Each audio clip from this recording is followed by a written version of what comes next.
Bueno, lo que vamos a estar haciendo es básicamente, como iglesia local, vamos a estar básicamente refrescando nuestra mente. Eh, Algunos tenemos en el Evangelio más de 10 años, 15 años, algunos más de 20 años, ¿verdad? Algunos posiblemente son nuevos convertidos y está bien, pero vamos a estar como refrescando nuestra mente, vamos a hablar un poco de teología, vamos a estar hablando específicamente de algunos términos que muchas veces, sinceramente y honestamente, olvidamos, ¿verdad? Olvidamos las definiciones, lo que son esas palabras o esos términos, y a su vez olvidamos aplicarla a nuestras vidas. Y me estoy refiriendo a términos como justificación, términos como redención, términos como regeneración, términos como predestinación, términos como santificación.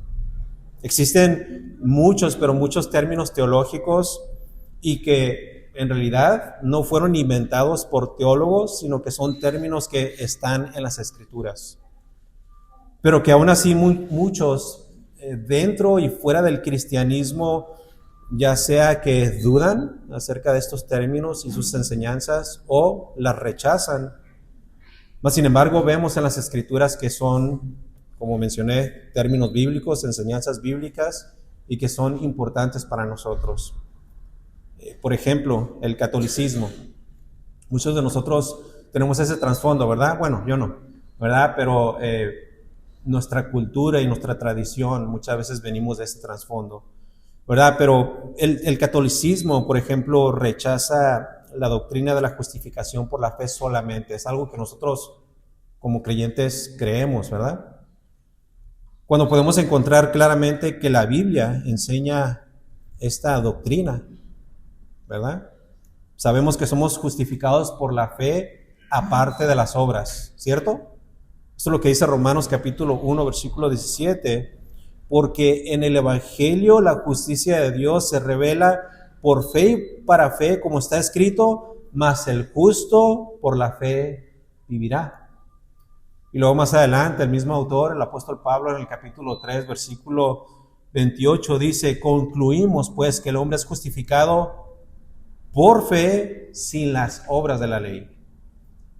Ya mismo en ese capítulo, pero en el versículo 30 dice, porque Dios es uno y Él justificará por la fe a los de la circuncisión y por medio de la fe a los de la incircuncisión. Y así podríamos citar pasaje tras pasaje acerca de esta doctrina, acerca de la doctrina de la justificación por la fe solamente, como por ejemplo en Gálatas capítulo 2, capítulo 3, Filipenses capítulo 3, Hebreos capítulo 11, etcétera, etcétera. Bueno, la Iglesia Católica Romana categóricamente niega esta verdad. De hecho, en el Concilio de Trento, no sé si usted está familiarizado con esta reunión que tuvieron en aquel entonces, la Iglesia Católica escribió lo siguiente. En el canon número 9 escribieron lo siguiente, solamente ponga atención, no es necesario escribir esto. Ellos dijeron esto en el canon número 9. Si alguno dijere que el pecador se justifica con solo la fe, entendiendo que no se requiere otra cosa alguna que coopere a conseguir la gracia de la justificación, y que de ningún modo es necesario que se prepare y disponga con el movimiento de su voluntad, sea anatema. El canon número 14 dice también lo siguiente. Si alguno dijere que el hombre queda absuelto de los pecados y se justifica precisamente porque cree con certidumbre que está absuelto y justificado, o que ninguno lo está verdaderamente sino el que cree que lo está, y que con solo esta creencia queda perfecta la absolución y justificación, sea anatema. Eso es fuera del cristianismo. Y digo que es fuera porque nosotros no consideramos el catolicismo como un cristianismo, por lo menos bíblico, ¿verdad? Pero, ¿saben? Esto no solamente ocurre fuera del cristianismo bíblico, también ocurre dentro de las iglesias evangélicas. Como por ejemplo, en las iglesias de aquellos hermanos que rechazan la doctrina de la elección. ¿Los conocen? Bueno, existen hermanos que rechazan que Dios en su soberanía elige a unos para salvación, cuando claramente vemos que Dios elige y salva a los hombres soberanamente. Esto es lo que dice en esencia Efesios capítulo 1, versículos 3 y 4. Yo se los leo. Dice el apóstol Pablo, inspirado por el Espíritu: bendito el Dios y Padre de nuestro Señor Jesucristo, que nos bendijo con toda bendición espiritual en los lugares celestiales en Cristo, versículo 4, según nos escogió en Él antes de la fundación del mundo. Es clara la enseñanza y nos podríamos quedar con tan solamente ese versículo, pero noten lo que dice también el apóstol Pedro en su primera carta, en el capítulo 1, versículo 1. Pedro, apóstol de Jesucristo, a los expatriados de la dispersión en el Ponto, Galacia, Capadocia, Asia y Bitinia, elegidos según la presencia de Dios Padre en santificación del Espíritu para obedecer y ser rociados con la sangre de Jesucristo, gracia y paz os sean multiplicadas. Bueno, la enseñanza es clara en las Escrituras, pero algunos, o más bien muchos, rechazan esta doctrina, cuando la misma palabra de Dios enseña claramente que nosotros fuimos predestinados según el plan o el propósito de Dios, no según conforme a nuestras obras, no según conforme a nuestros deseos, según el beneplácito de Dios. Él nos eligió soberanamente, lo hizo porque así lo quiso y así lo decidió. No lo hizo porque vio algo bueno o agradable en nosotros, lo hizo porque tuvo gracia para con nosotros. Y de hecho el mismo versículo 11 dice: en Él asimismo tuvimos herencia, habiendo sido predestinados conforme al propósito del que hace todas las cosas según el designio de su voluntad. Y así podríamos seguir mencionando varios ejemplos de doctrinas bíblicas, pero hoy vamos a hablar particularmente del tema de la santificación. El título de nuestro estudio es, como usted puede ver ahí en su guía, la santificación del creyente. Antes de proseguir, ¿alguien tiene alguna pregunta? ¿Todo claro? Bueno, primero comencemos con algunas definiciones y algunas terminologías, y aquí es donde usted quiere apuntar lo siguiente. ¿Qué es la santificación? ¿Qué es la santificación?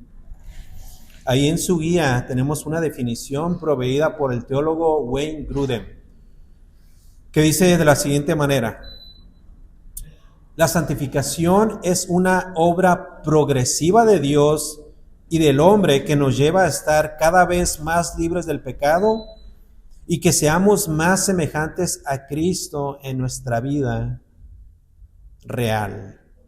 Esa es una definición general pero que nos da una clara definición, diría yo, de lo que es la santificación. Pero vayamos a la terminología bíblica, como por ejemplo en el Antiguo Testamento, la palabra Kodesh y sus términos similares significan santo, apartado o distinto. En referencia a Dios, esta palabra se utiliza para hablar del hecho de que Dios es en su ser y en su moral distinto, muy distinto. Él es diferente, distinto a todo lo demás, a las cosas comunes y no comunes, a todo lo creado y lo no creado. Él es diferente, Él es como si estuviera en su propia categoría. Pero en cuanto a su creación, personas, lugares o cosas, esta palabra se refiere a que estas cosas o lugares o personas son santos o santas cuando han sido apartados o apartadas y dedicados o dedicadas exclusivamente para Dios. En particular, una persona es santa cuando ésta es apartada moralmente del mundo, del sistema del mundo. Veamos algunos ejemplos, y si quiere solamente escuchar o apuntar, los ángeles santos. Deuteronomio capítulo 33, Salmo número 89. Los sacerdotes, ¿recuerdan? Eran hombres que eran apartados, eran santificados para el servicio de Dios. De igual manera los profetas, los santos profetas de Dios. ¿Qué tal la nación de Israel? La santa nación de Israel, ¿verdad? Es una nación que fue soberanamente elegida, escogida por Dios mismo. El monte Sinaí, el monte Sión, el tabernáculo, el altar, el templo, el día sábado, era un día que era apartado, era un día que era santificado, Éxodo capítulo 20. Esos fueron ejemplos del Antiguo Testamento, pero ¿qué tal en el Nuevo Testamento? En el Nuevo Testamento se utiliza otra palabra, esa es la palabra agiasmos, y sus diferentes términos similares significan básicamente lo mismo, santo. Y primordialmente en el sentido moral, como por ejemplo en Efesios capítulo 1, versículo 4, que ya leí, pero se lo vuelvo a repetir. Según nos escogió, Dios nos escogió en Él, en Cristo, antes de la fundación del mundo, ¿para qué? Para que fuésemos santos y sin mancha delante de Él. Colosenses también, capítulo 1, versículo 22. Y a vosotros también que erais en otro tiempo extraños y enemigos en vuestra mente, haciendo malas obras, ahora, habla de un pasado primeramente, pero luego dice, ahora os ha reconciliado en su cuerpo de carne, versículo 22, por medio de la muerte, para presentaros santos y sin mancha e irreprensibles delante de Él. Primera de Tesalonicenses capítulo 4, versículo 3 dice, pues la voluntad de Dios es vuestra santificación, que os apartéis de fornicación. Y luego el versículo 7 de ese mismo capítulo dice, pues no nos ha llamado Dios a inmundicia, sino a ¿qué? Santificación. Por último, Primera de Pedro capítulo 1, versículo 15 dice así, versículo 14 dice, como hijos obedientes, no os conforméis a los deseos que antes teníais estando en vuestra ignorancia, versículo 15, sino como aquel que os llamó es santo, sed también vosotros santos en toda vuestra manera de vivir. Ser santo, en palabras sencillas, es ser completamente dedicado a Dios y separado del mal. Pregunta número 1 en su guía. Ser santo es ser completamente dedicado a Dios y separado del mal.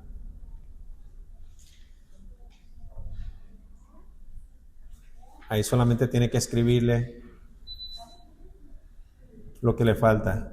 Ser santo es completamente dedicado a Dios y separado del mal.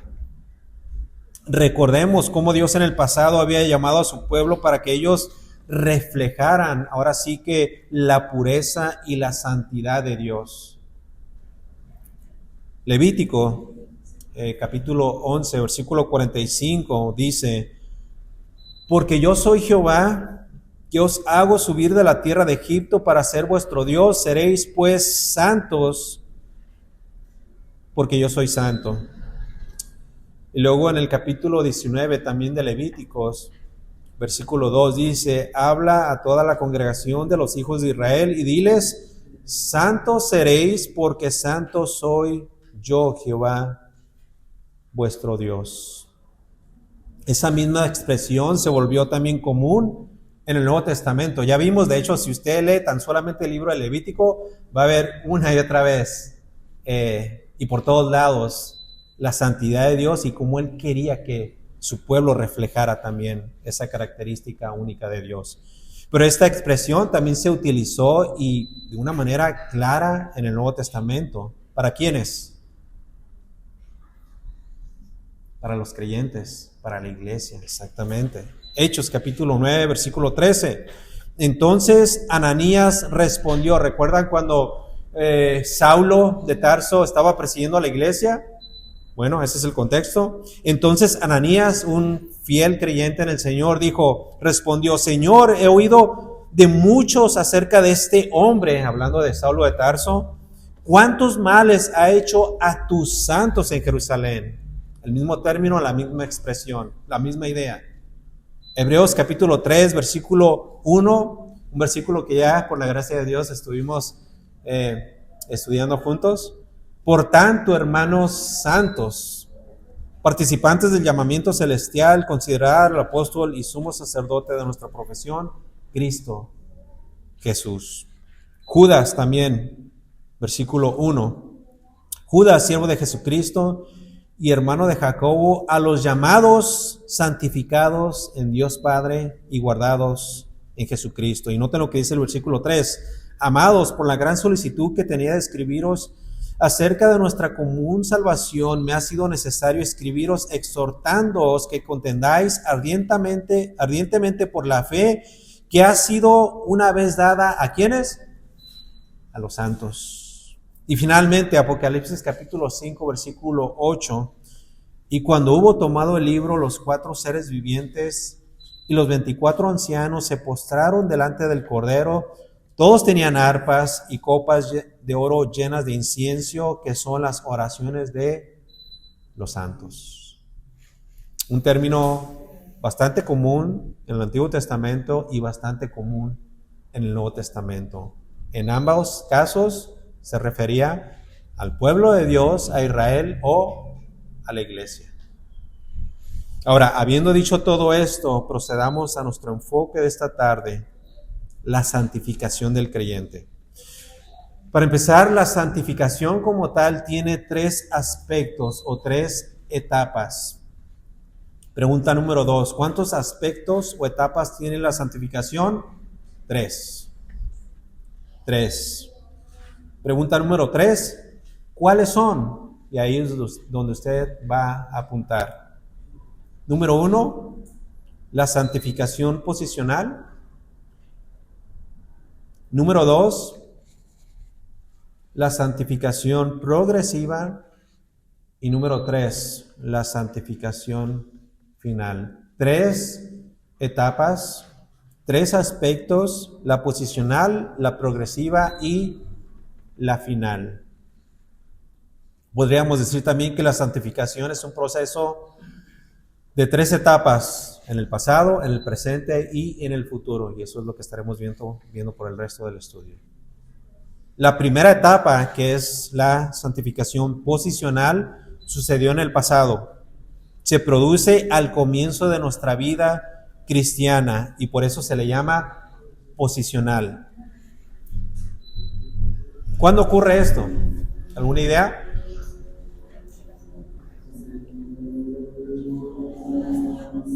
Exactamente, cuando el Señor nos salva. Esto ocurre exactamente en el mismo momento de salvación. Ocurre en el instante cuando Dios nos salva. En ese instante. Dios en ese momento nos pone en una posición en la que cuando lo hace, en el instante estamos ya separados. La palabra santificación, somos santificados, ¿verdad? Estamos separados y apartados del mundo, del pecado, de la muerte, etcétera, etcétera. ¿Ok? Y es por eso que se le llama santificación posicional. Les proveo otra definición. La santificación posicional habla de la verdad de que cada creyente está apartado como posesión divina en el momento de su salvación. Lo vuelvo a mencionar. La santificación posicional habla de la verdad de que cada creyente es apartado como posesión divina en el momento de su salvación. Pregunta número 4. ¿De qué somos separados? ¿De qué? Del mal, del mundo, del pecado, ¿verdad? De la muerte, ¿verdad?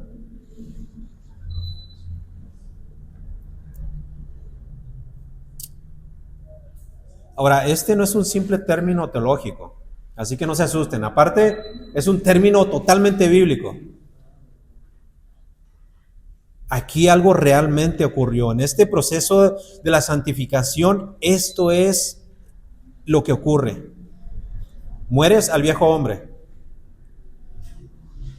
y naces de nuevo. Ahora eres una nueva criatura y ahora inmediatamente ocurre un cambio radical en ti. En ese momento hubo una ruptura con el pecado, una ruptura del amor al pecado. En otras palabras, podríamos decir que nos divorciamos de todo lo malo. Y ahora te unes con Dios y ahora deseas todo lo que tiene que ver con Él. En ese momento, cuando Dios nos salva y nos santifica, ese es el punto en el cual los nuevos creyentes pueden contar con ellos mismos, como dijo el apóstol Pablo, como muertos al pecado, pero vivos para Dios. Muertos al pecado, pero vivos para Dios. Morimos al viejo hombre, somos nuevas criaturas. Eso ocurre en la santificación posicional.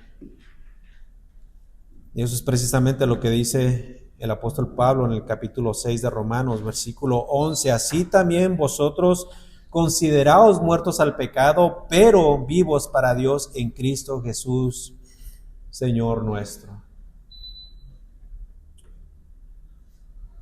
Ahora, una vez que la santificación ha comenzado, una vez que ya comenzó, ya no estamos bajo el dominio del pecado. Antes, tiempo pasado, antes éramos libres, ¿cierto? ¿Libres para qué? Para pecar. Libres para ir en contra de Dios, en dirección contraria. ¿Verdad? Y en ese sentido, sí, teníamos un libre albedrío, ¿verdad? Pero no teníamos en realidad la capacidad para escoger el bien. Todo lo que hacíamos y escogíamos estaba inclinado hacia el mal. Pero ¿qué dice Romanos capítulo 6, versículo 14? Ya no vivimos bajo el dominio del pecado. Porque el pecado no se enseñoreará de vosotros, pues no estáis bajo la ley, sino bajo la gracia. O sea que en ese momento, cuando Dios nos santifica, nos aparta del mundo y del pecado y de la muerte, ocurre una reorientación de los deseos, de lo malo hacia lo bueno, de lo injusto hacia lo justo, y por eso ahora se empieza a desarrollar un amor por la justicia de Dios. Antes amábamos la injusticia, nos deleitábamos en ella. Y no me estoy refiriendo a que posiblemente cometíamos una infracción cuando nos pasábamos un alto o un semáforo. No, estoy hablando espiritualmente. Lo de pasarnos el alto, eso era una consecuencia de nuestra naturaleza, ¿verdad? Pero noten cómo Pablo le llama a esto que ocurrió, le llama la esclavitud a la justicia. Antes éramos enemigos de Dios y en realidad odiábamos a Dios. ¿Por qué? Porque hacíamos lo que queríamos, no hacíamos la voluntad de Dios, ¿verdad? Éramos enemigos de Dios. Pero gracias a Dios, dice el apóstol Pablo, Romanos 6, versículo 17, pero gracias a Dios que aunque erais esclavos del pecado, tiempo pasado, habéis obedecido de corazón a aquella forma de doctrina a la cual fuisteis entregados, versículo 18, y libertados del pecado, vinisteis a ser siervos de la justicia. Ahora somos ya no esclavos del pecado, somos esclavos de la justicia. Antes éramos amantes del pecado, ahora somos amantes de la justicia. Ahora, hay algo muy curioso que existe. Aunque muchos dentro de la iglesia, o sea, creyentes genuinos, no son santos en la práctica. Escuchen esto, aunque muchos dentro de la iglesia verdadera no sean santos en la práctica, teológicamente y posicionalmente, todo creyente es santo. Parece como una contradicción, ¿verdad? Parece como una paradoja, pero no lo es. Es por eso que Pablo les llamaba así a la iglesia cuando les escribía, los identificaba como santos. Romanos capítulo 1, versículo 7, a todos los que estáis en Roma, amados de Dios, llamados a ser santos. Filipenses capítulo 1, versículo 1, Pablo y Timoteo, siervos de Jesucristo, a todos los santos en Cristo Jesús que están en Filipos. Colosenses capítulo 1, versículo 2, a los santos y fieles hermanos en Cristo Jesús que están en Colosas. Una vez más, no todos son santos en la práctica, pero teológicamente sí lo somos posicionalmente. Podríamos decir que todo esto suena raro y extraño, ¿cierto? Pero es cierto, y muy cierto.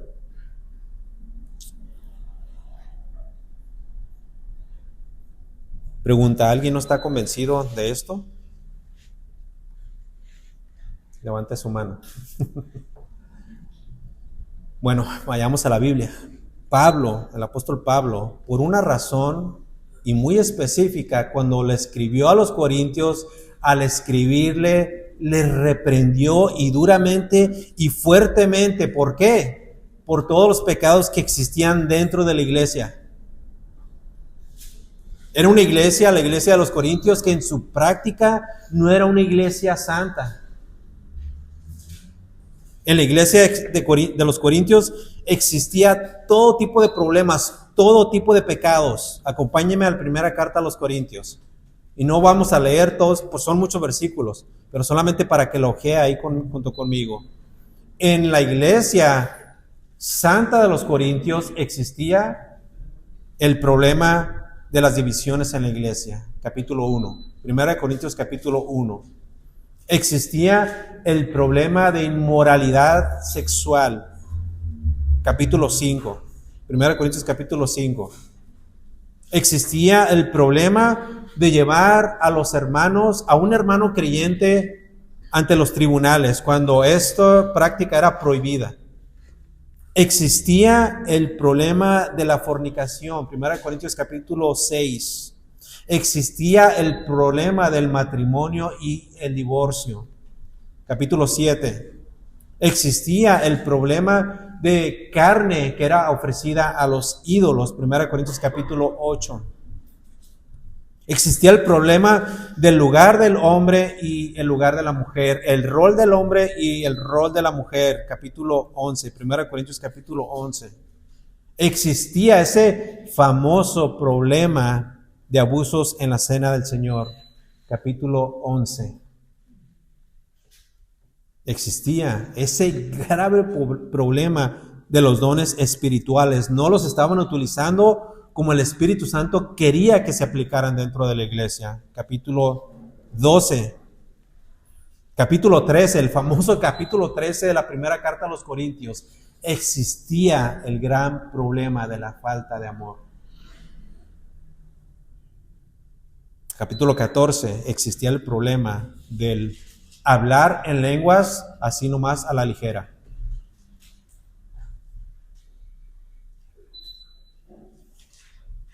La iglesia de los Corintios no era santa en su práctica y por esa razón el apóstol Pablo lo reprendió y fuertemente.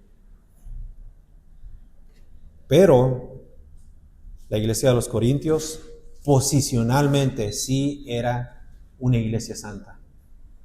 Miren cómo el apóstol Pablo se dirige hacia ellos. Capítulo 1, versículo 2. A la iglesia de Dios que está en Corinto. No dice a la iglesia del diablo, aunque estaban actuando como demonios. A la iglesia de Dios que está en Corinto, a los santificados en Cristo Jesús, llamados a ser santos, con todos los que en cualquier lugar invocan el nombre de nuestro Señor Jesucristo, Señor de ellos y nuestro.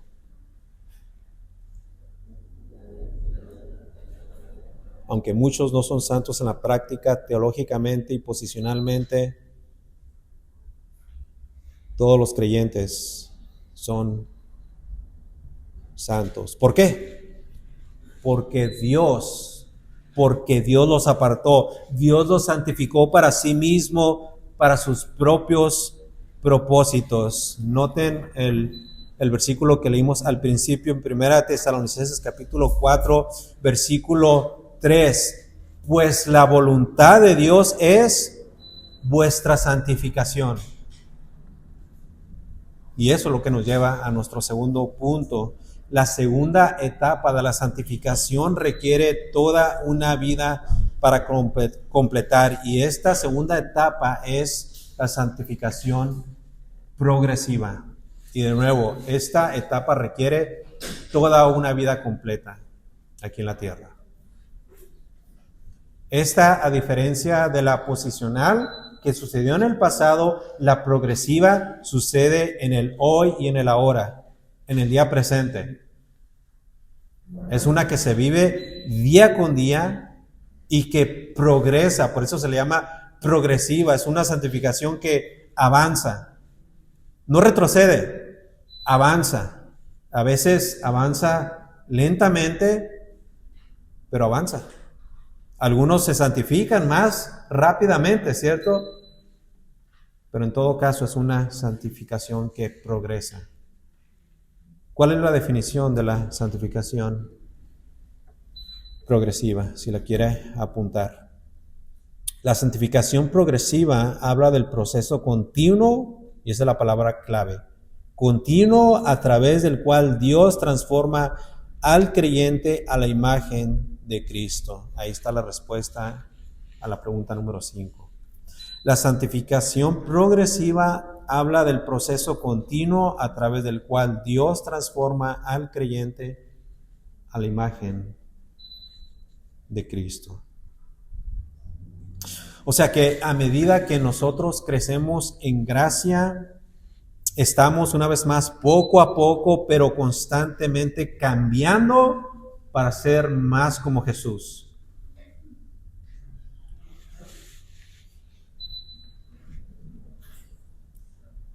Puede ser lento, pero ya no somos los que éramos antes. El Señor me salvó a la edad de 30 años.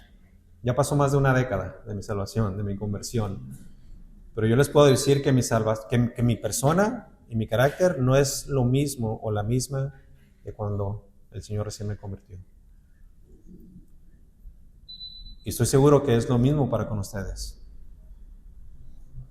Dios nos salva y Él nos santifica a través de un proceso continuo. 2 Corintios capítulo 3, versículo 18. Por tanto, nosotros todos, mirando a cara descubierta, como en un espejo, la gloria del Señor, noten lo que dice aquí, somos transformados de gloria en gloria en la misma imagen como por el Espíritu del Señor. Una vez más, esto ocurre en un proceso de renovación espiritual diaria.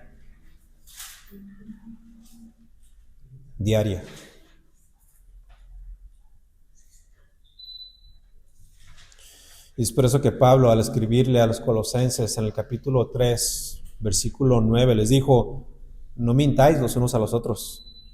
¿Recuerdan cómo les llamó en el capítulo 1? Santos.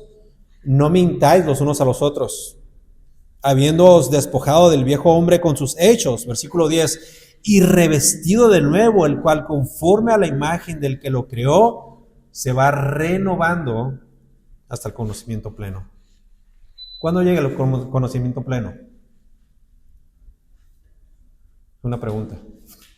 ¿Cuándo llega el conocimiento pleno de todas las cosas? ¿El saberlo todo? Sí. Nunca vamos a terminar. En el cielo.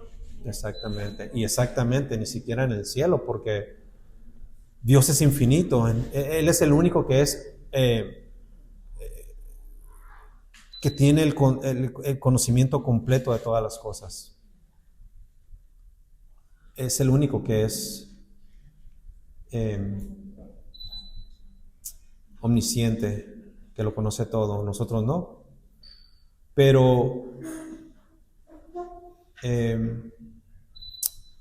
cuando nosotros venimos a los pies de Cristo, ciertamente vamos caminando hacia ese proceso. Por lo menos aquí en la tierra, en el cielo conoceremos mucho mejor de lo que conocemos hoy.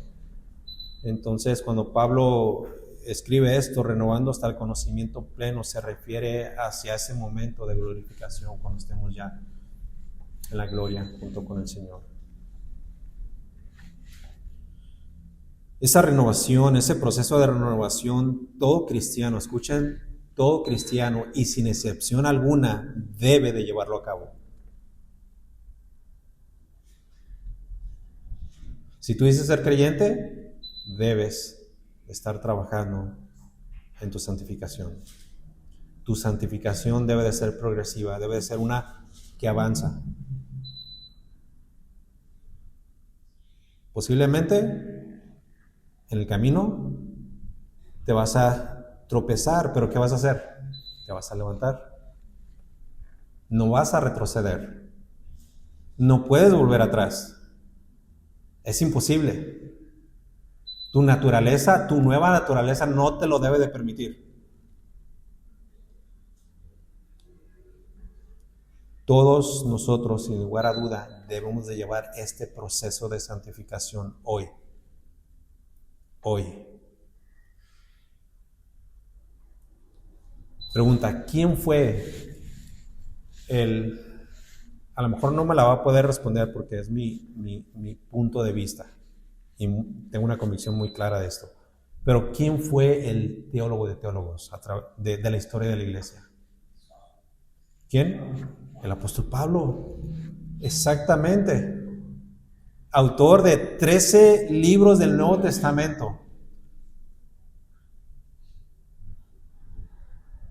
Bueno, ese mismo hombre, el apóstol Pablo, también fue santificado. Él mismo afirmó que no había llegado a la perfección. Y el Nuevo Testamento dice que él siguió adelante para lograr todo lo que Cristo quería para él. Filipenses capítulo 3, versículo 12. El teólogo de teólogos, no que lo haya alcanzado ya, ni que sea ya perfecto, sino que prosigo, y esa es una palabra clave, sino que prosigo por ver si logro hacer aquello para lo cual fui también nacido por Cristo Jesús. Esta palabra, prosigo, es una palabra griega que quiere decir básicamente buscar con ansia, esforzarse seriamente para adquirir algo. Esta palabra era una palabra que era básicamente empleada para aquellos que hacían deporte, específicamente aquellos que corrían, los velocistas, los que corren pero bien rápido, aquellos que corren a toda velocidad, los miras y parecen, ¿cómo se llama ese animal que corre rápido? ¿La gacela? ¿O el correcaminos? ¿O la chita? Hay varios animales que corren pero rápido.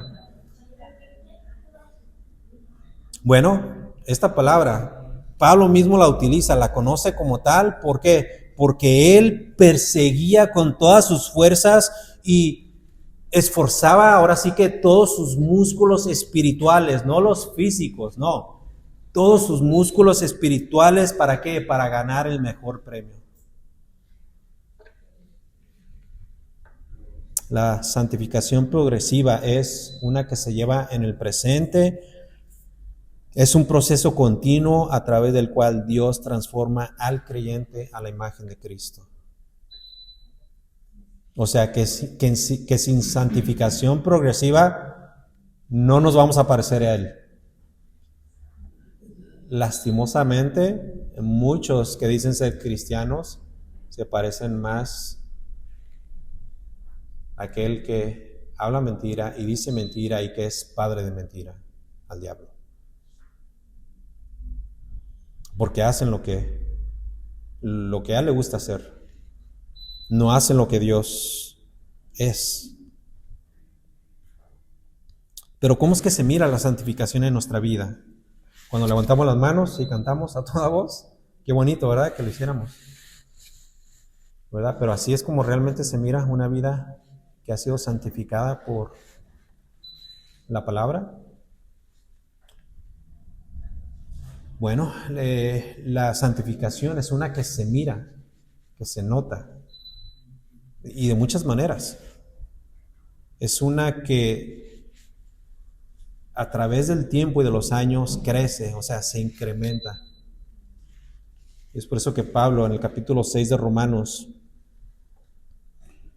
versículo 11 del capítulo 6 dice: así también vosotros, consideraos muertos al pecado, pero vivos para Dios en Cristo Jesús, Señor nuestro.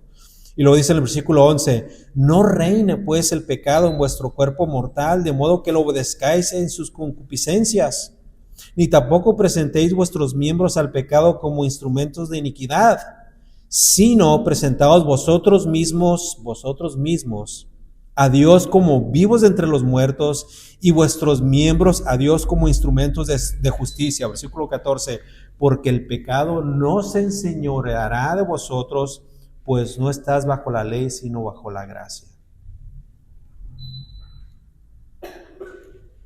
A veces no crecemos en nuestra santificación. ¿Por qué? Porque estamos haciendo lo contrario. Estamos cediendo a nuestras concupiscencias, a nuestros deseos carnales. Tenemos que entender que la tentación siempre va a estar ahí, pero debemos de luchar en contra de ella. No podemos sucumbir. Tenemos que crecer, tenemos que incrementar nuestra santificación. Nuestra santificación también se muestra en esos grados, podríamos decir, de crecimiento. Podemos ver en el cristianismo, de hecho en el Nuevo Testamento, podemos ver cómo a algunos se les considera como niños en la fe y a otros maduros en la fe. Por ejemplo, Hebreos capítulo 5, ya llegaremos ahí, nos faltan 2 capítulos en nuestra serie de los domingos, pero el versículo 13 y 14 dicen lo siguiente: y todo aquel que participa de la leche es inexperto en la palabra de justicia, porque es niño. Es un grado de crecimiento.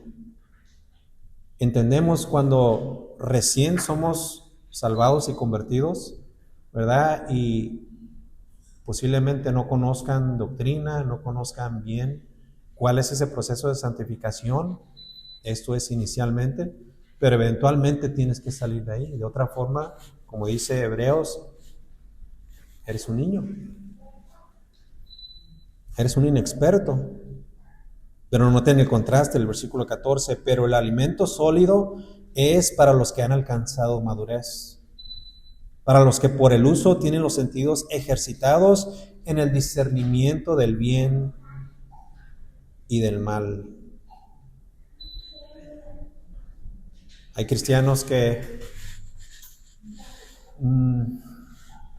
siempre están tristes y débiles. No estoy hablando en contra de la tristeza, todos podemos estar tristes en algún momento de nuestras vidas, pero hay cristianos que siempre se la viven débiles en la fe. Y hay otros que están fuertes. Es por eso que en el capítulo 15 de Romanos el apóstol Pablo dice: así que los que somos fuertes, está diciendo que existen cristianos fuertes, ¿verdad? Fuertes en su fe, cristianos maduros, cristianos que han crecido en su santificación. Así que los que somos fuertes debemos de soportar las flaquezas de los débiles. Pero ¿qué tal de los mal llamados cristianos carnales? ¿Verdad? Ahí hay una controversia, porque nosotros de hecho entendemos que no existe el cristiano carnal, ¿verdad? Posiblemente en algún momento de nuestras vidas caigamos, ¿verdad? Y posiblemente en un pecado grave y feo, Pero ¿qué es lo que debemos de hacer? Seguir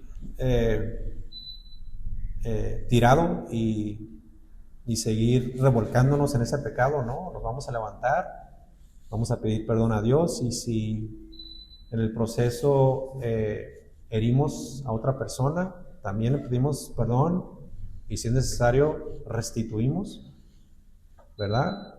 Pero no nos quedamos ahí. Pero por otro lado podríamos decir que existen aquellos que son carnales y los espirituales. Es por eso que en el capítulo 3 de la primera carta a los Romanos dice: de manera que yo, hermanos, no pude hablaros como espirituales, sino como carnales, como a niños en Cristo. Debemos de entender que esta santificación es incompleta en esta vida. Es incompleta. Luchamos con el pecado, justo así como el apóstol Pablo luchó. Y esa es la clave: luchamos, no cedemos, debemos de luchar. ¿Ok? Romanos capítulo 7, versículo 14, yo se lo leo: porque sabemos que la ley es espiritual, mas yo soy carnal, vendido al pecado, porque lo que hago no lo entiendo, pues no hago lo que quiero, sino lo que aborrezco, eso hago. Versículo 16, y si lo que no quiero esto hago, apruebo que la ley es buena, de manera que ya no soy yo quien hace aquello, sino el pecado que mora en mí. Y yo sé que en mí, esto es, en mi carne, no mora el bien, porque el querer el bien está en mí, pero no el hacerlo. Porque no hago el bien que quiero, sino el mal que no quiero, eso hago.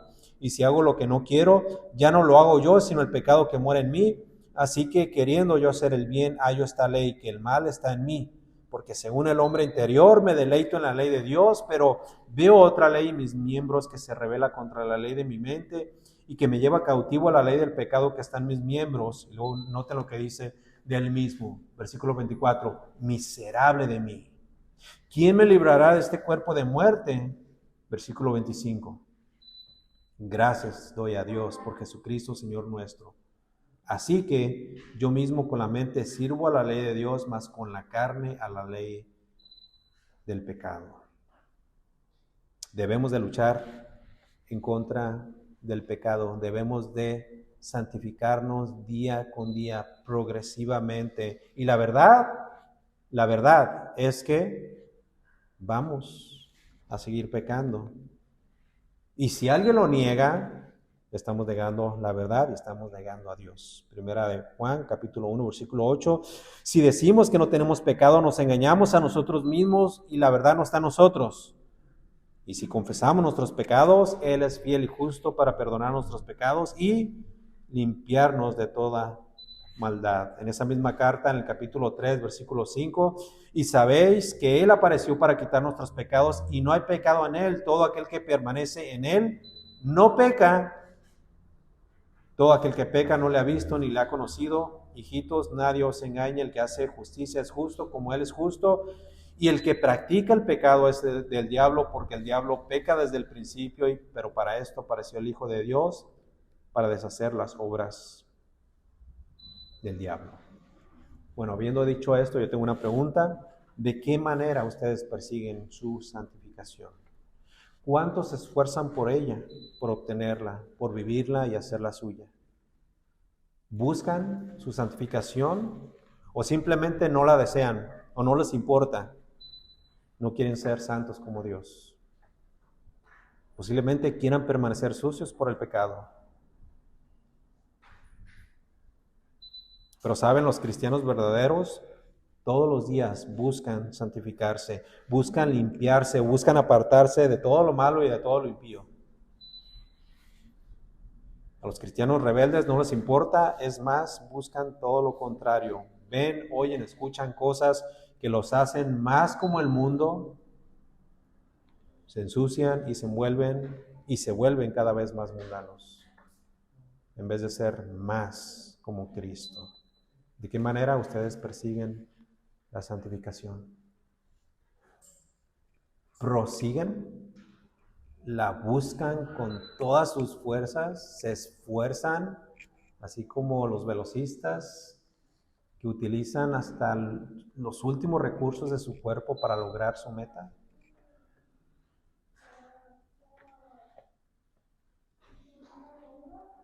Bueno, rápidamente, me voy a extender un poquito, pero rápidamente todavía nos falta la tercera etapa de la santificación. Ya me brinqué algunas cosas, pero esta santificación se le llama la etapa final. Y esta es la definición. Pregunta número 6. Esta santificación habla de la etapa final de la santificación, cuando seremos santificados de manera completa en alma y cuerpo. La posicional ocurrió en el pasado, la santificación progresiva ocurre en el presente, la santificación final ocurre ¿cuándo? En el futuro. ¿Cuándo exactamente? Cuando venga Cristo en su segunda venida.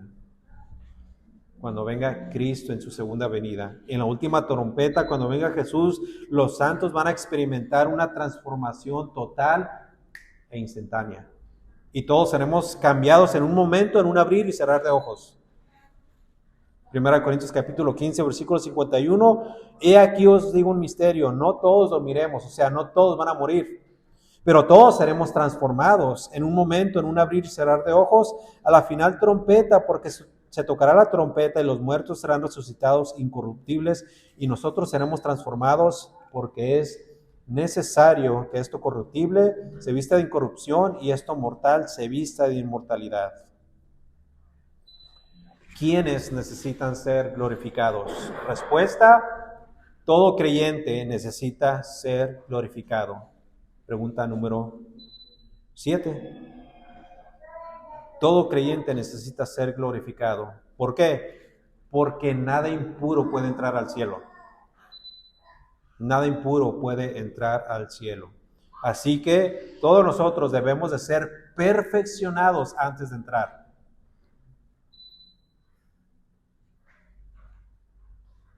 ¿Cómo sabemos? Apocalipsis capítulo 21, versículo 27. No entrará en ella, hablando de la ciudad celestial, no entrará en ella ninguna cosa inmunda o que hace abominación y mentira, sino solamente los que están inscritos en el libro de la vida del Cordero.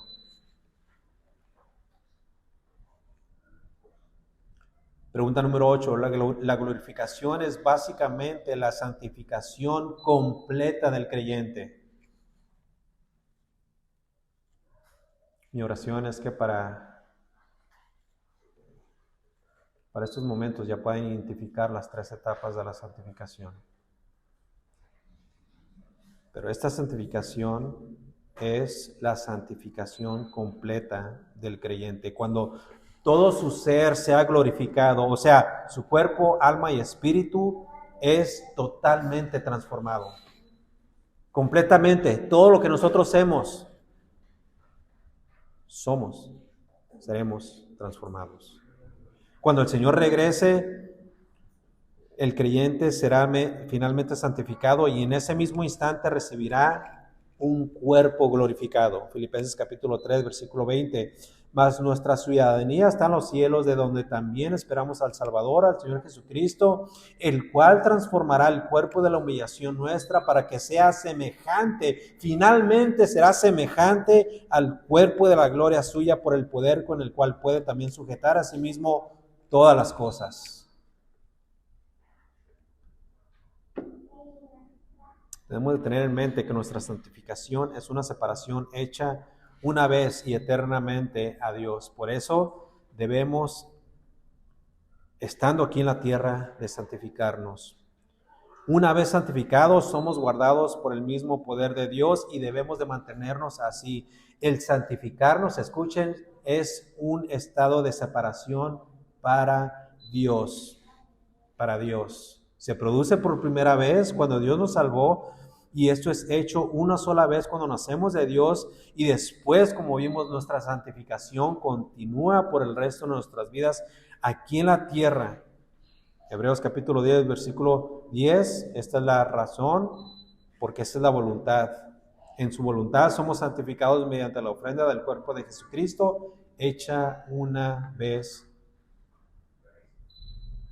para siempre. O sea que si Dios nos apartó para Él, entonces nosotros tenemos también la responsabilidad de separarnos y santificarnos y ser santos. ¿Por qué? porque como aquel que os llamó es santo, sed también vosotros santos en toda vuestra manera de vivir. 1 Pedro capítulo 1, versículo 15. ¿Cómo podemos santificarnos? Y esto lo voy a cubrir rápidamente. ¿Cómo podemos santificarnos? Tirándonos al piso, rogándole a Dios, haciendo obras, vestirnos santurronamente. ¿De qué manera podemos santificarnos? Con la Biblia, con la palabra de Dios. Tu palabra es verdad, santifícalos. ¿Cómo dice? Santifícalos en... Tu palabra es verdad. ¿Cuál verdad? La verdad de la palabra de Dios. Ahora, nada de eso es fácil. No quiero decir que es fácil.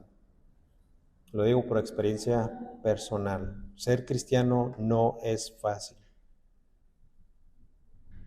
A veces se sufre, pero vale la pena. Romanos capítulo 8, versículo 18, pues tengo por cierto que las aflicciones del tiempo presente no son comparables con la gloria venidera que en nosotros ha de manifestarse. Y luego en la segunda carta a los Corintios capítulo 4, versículo 17, el mismo autor, el apóstol Pablo dice, porque esta leve tribulación momentánea produce en nosotros un cada vez más excelente y eterno peso de gloria, no mirando nosotros las cosas que se ven, sino las que no se ven, pues las cosas que se ven son temporales, pero las que no se ven son eternas. Cuando Cristo venga, la gloria de Dios se va a manifestar en nosotros y en ese momento, en lugar de ser mortales con una naturaleza pecaminosa, seremos instantáneamente transformados en santos inmortales con un libre acceso a Dios y sin ningún obstáculo a su presencia. Y entonces, y solamente en ese entonces, disfrutaremos de la santa comunión con Él por toda la eternidad. 3 etapas de la santificación: posicional, progresiva y final. La posicional ya sucedió en el momento de nuestra salvación. La Biblia nos considera ya santos. La progresiva es una que dura por todo nuestro recorrido en esta tierra y es una santificación la cual debemos de trabajar todos los días. Y finalmente, la final es aquella que sucederá en el futuro cuando veamos a Cristo cara a cara.